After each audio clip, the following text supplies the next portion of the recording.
we hope you've managed to keep looking well in these difficult times. Rose, I must say you're certainly looking well. And you're looking well, Argon. Oh, thank goodness. We're both looking well. Yes. Now, I want to say a few words to our loyal subscribers.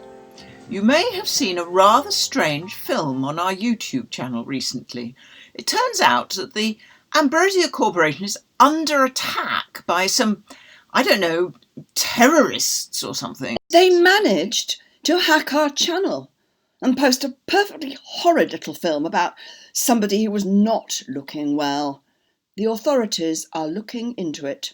But in the meantime, it gives us great pleasure to introduce the episode you should have seen, a guide to the very best films to watch. Whether you're in one of those lockdown places in the north the government is blaming for the spread of the virus and been sent to your room till you buck up your ideas. Or you're just finding it difficult to kick the Netflix habit. Other media providers are available. Yes, okay. We're not the BBC, you know.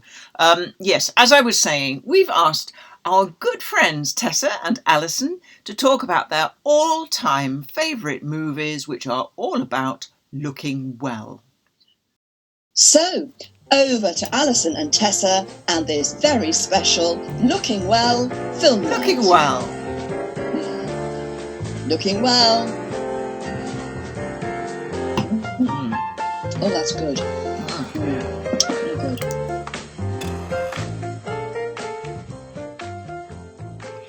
Thank you, Rose and Argon.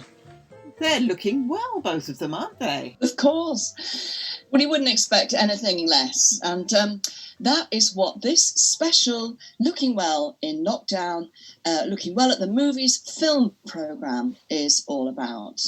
And welcome to you at home. I hope you're going to enjoy this special selection of films that we've made, all about, in one way or another, looking well. Of ageing and youth, the pursuit of beauty, and ultimately immortality. And what genre of film bites into that motif more deeply than the vampire movie? Now, the vampire movie. It's often called a horror film. Are they interchangeable? In some ways, but if you look at best horror film lists, the ones that we're going to talk about, they don't all appear. Not The Hunger, nor Only Lovers Left Alive. Both you would describe as vampire films. And interestingly, another film that we're going to dip into, Seven. Real horror when it's done well. I suppose is about what it means to have a body and to be alive. There's something you could say that's quite moral about that idea. You value your life. You accept your immortality.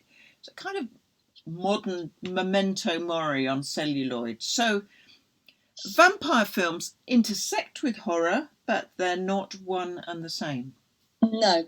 I mean, in some ways, you could see the vampire story arc as being one about, loneliness. I mean, Dracula, he's pretty isolated, isn't he? No one's given Dracula a bride, have they? Not like Frankenstein's monster. Yes, but sophisticated. I mean, he and Dracula's always is a he. He's an aesthete.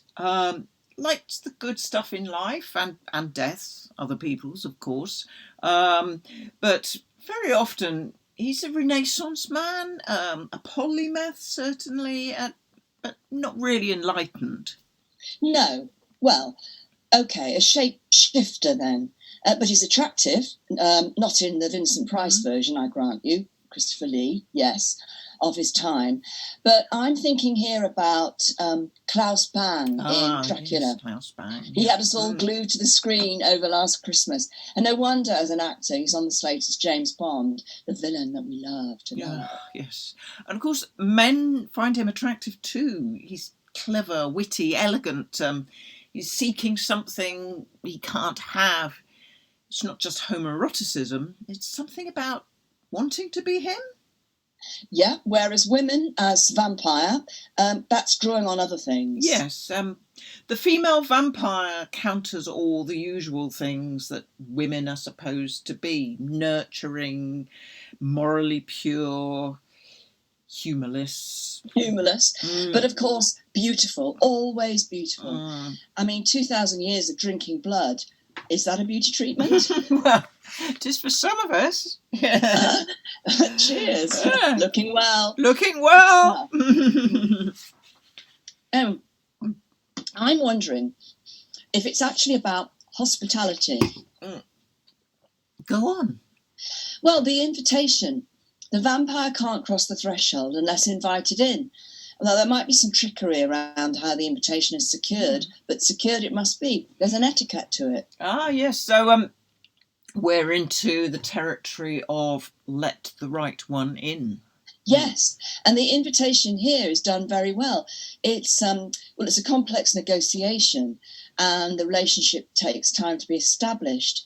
It's all about trust ultimately, and it's a very tender love story that does away more or less with horror.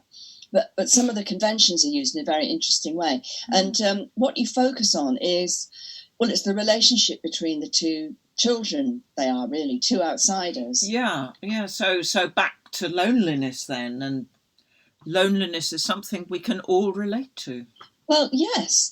I mean, if you've been alone for a long time, and I accept that being alone is different from loneliness, but you might want to send round some invitations. Some invitations, but it's definitely a kind of weird hospitality that sees you inviting people round to your place and then, well, basically killing them, or drinking them, as they say in Only Lovers Left Alive. Now, there's another really tender relationship in that film.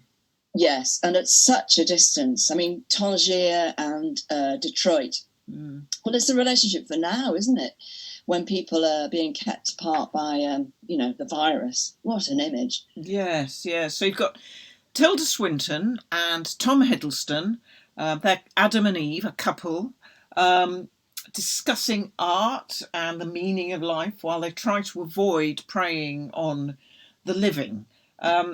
Eve has got this younger sister, so, well, she's 500 years old, which is kind of a teenager in vampire terms, and she violates their hospitality. She violates the rules of treating a guest, and, well, by drinking the hapless Ian, Adam's music technician, and on their sofa. And it's not treated as a murder, but as a sort of annoyance and inconvenience by the two adults, because they have to do the clearing up. So it's funny, but points to a real dilemma, doesn't it? When we run out of options, in the end, Adam and Eve do have to resort to drinking, or they face their own demise. So another film, The Hunger. I know that's one of your favourites. What do you like about it? Well, the women, I mean, Catherine Deneuve, so stylish, and Susan Sarandon, so sexy, and it's got David Bowie in it as an actor, which is just great. Yeah, but it has had a mixed critical response, hasn't it? Yeah, fair enough. I mean, it depends on your point of view, of course, as ever. I mean, it is a film of its time, 1983. We had Reagan and Thatcher in power. I mean, is it a vampire film? Or, as, let me just look at my notes, Elaine Showalter says, quote, disquieting in its suggestion that men and women in the 1980s have the same desires, the same appetites, and the same needs for power, money, and sex, unquote. And yes, everyone says it's stylish. And some of the critics use that word as if it's a dirty word. So would an unstylish film be more interesting? I mean, it's all about the gaze, isn't it? You watch a movie, you don't take it for its medicinal qualities, and it's using the vampire trope to talk about consumption. Yeah, or extraction, as we'd say in 2020, when we have Trump and Boris in power. still this idea that we can get out of this situation without putting anything in, without risking our position in the least. Yeah. So, of course, she does. She takes advantage of all her lovers, and she gets what she wants by promising them eternal life. But the small print doesn't include eternal youth. So David Bowie goes from beautiful undead to basically a walking corpse. Yeah. Beauty. You can be punished for having it and for losing it. Which brings us to one of my favourites, Fedora, a perfect noir take on fame, beauty, the price paid for losing it. Yeah. Well, yes, without dropping any spoilers, now do watch it. It's got a magnificent reveal. It punishes both for having youth and beauty and also for losing it.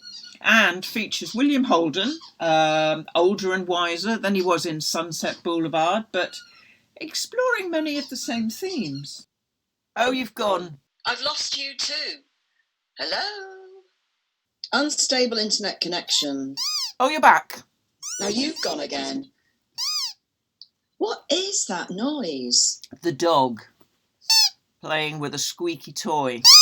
Ah, yes, obviously. So, back to the movie Fedora.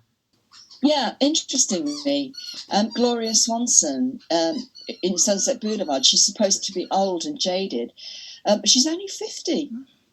So what constitutes looking well has changed over the decades. Yeah, I mean, how times have changed. Imagine nowadays if people thought you were past it at 50. How very dare they? But in Fedora, the heroine, if you can call her that, has suffered a disfiguring facial industry as part of her pursuit for eternal youth, or her vanity, and that's an interesting trope, like in Seven, isn't it? Yeah. So that's David Fincher's take on Seven Deadly Sins, and it's worth looking at how he deals with vanity. The choice a woman makes between living with a disfiguring injury, facial injury, or committing suicide. And she does that. She commits suicide because basically society values physical beauty, however that's qualified, over life itself. And she's a product of that. So, who actually has killed her? So are you saying that society itself is the vampire? Well, that it's that extractive culture that we touched on. It certainly is. I mean, do you want to say more about that? Yeah. I mean, the extraction of blood from one being to feed the life and youth and prosperity of another.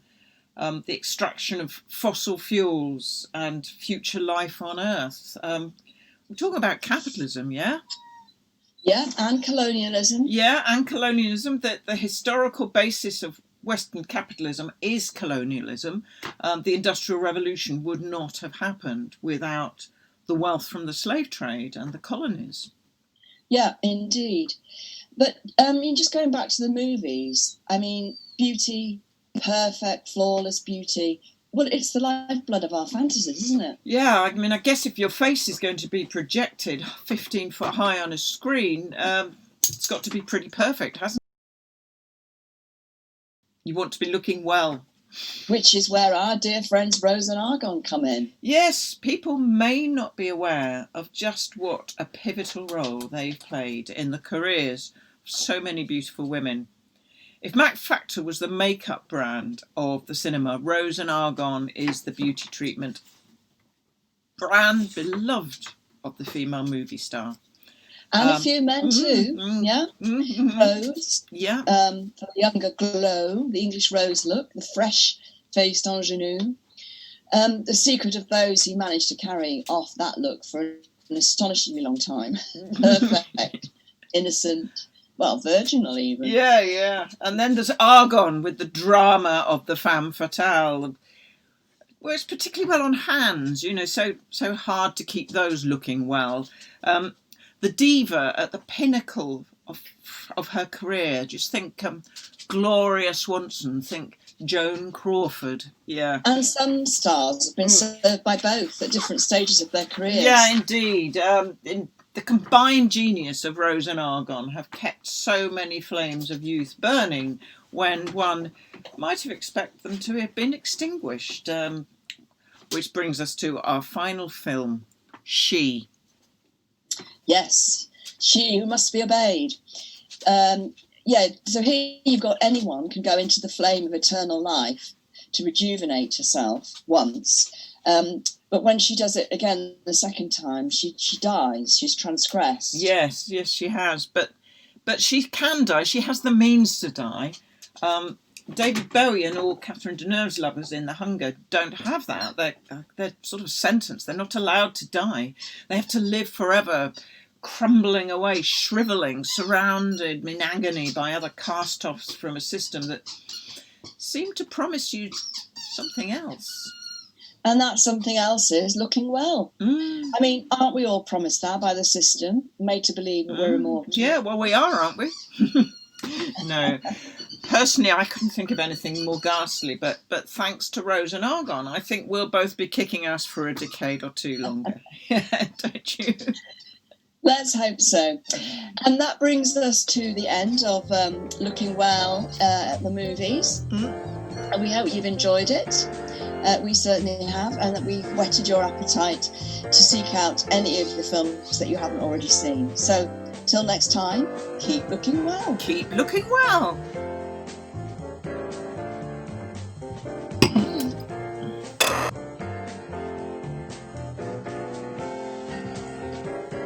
Well, that was good.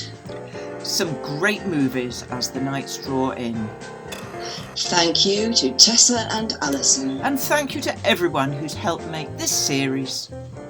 All our friends, Cleo, Victoria, Marie Antoinette. The Ocado delivery man. Our technicians, those still with us, and those who gave much, much more. And especially Ben Pugh, our editor. Well done, Rose, you didn't drink him. Oh, he's much too valuable to reduce to a wine glass. And the dog. Oh, the dog. So, till we meet again, keep looking well. Looking well.